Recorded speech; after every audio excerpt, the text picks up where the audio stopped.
On part maintenant de l'autre côté du globe pour parler d'un projet russe.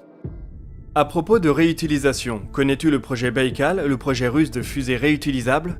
Bonjour Griffon, l'idée d'un booster réutilisable ne date pas de la Falcon 9.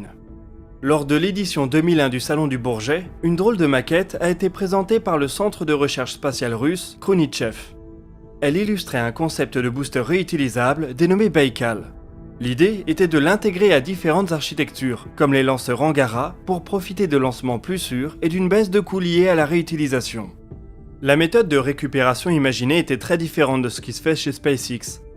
Le booster aurait servi à accompagner la poussée d'un lanceur lors des premières minutes d'un tir. Il se serait détaché aux alentours de 75 km d'altitude, à Mach 5,6. Il aurait alors déployé des ailes, ce qui lui aurait permis de planer tout en réduisant sa vitesse. Une fois passé sous le mur du son, un turboréacteur aurait été mis en route. Le booster aurait fait demi-tour pour voyager jusqu'à son site de lancement, avant d'atterrir à l'horizontale comme un avion. Dès 2001, le projet était déjà bien avancé. 4 prototypes avaient été construits et testés en soufflerie jusqu'à Mach 10. Au cours des années suivantes, le centre Khrunichev a tenté de débloquer des fonds pour faire de Baïkal un booster opérationnel, sans succès.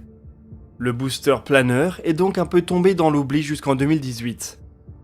Il y a 2 ans, Roscosmos a annoncé vouloir développer un lanceur léger réutilisable, capable de placer jusqu'à 600 kg en orbite héliosynchrone. On a eu peu de nouvelles de ce projet depuis, mais il chercherait essentiellement à ressusciter l'héritage de Baïkal, avec quelques nuances. Il passerait par exemple sur une motorisation au méthane pour faciliter jusqu'à 5 ans de réutilisation. Il n'y a plus qu'à espérer que cette fois-ci les Russes vont aller jusqu'au bout de leur logique pour nous proposer une solution originale de réutilisation.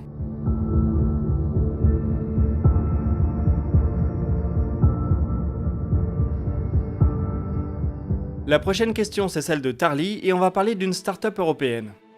Quelque chose à dire sur la start-up Pangea Aerospace soutenue par l'Union européenne? Bonjour Tarly. Il y a tellement de micro et nano-lanceurs en développement dans le monde qu'il est difficile de garder un œil sur tous. C'est d'autant plus vrai en Espagne, pays qui accueille déjà certains des projets les plus avancés d'Europe. À Elche, PLD Space travaille sur la fusée Miura 5 à l'aide de l'ESA.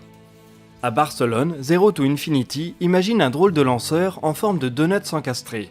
La capitale de la Catalogne accueille aussi les quartiers généraux de Pangea Aerospace.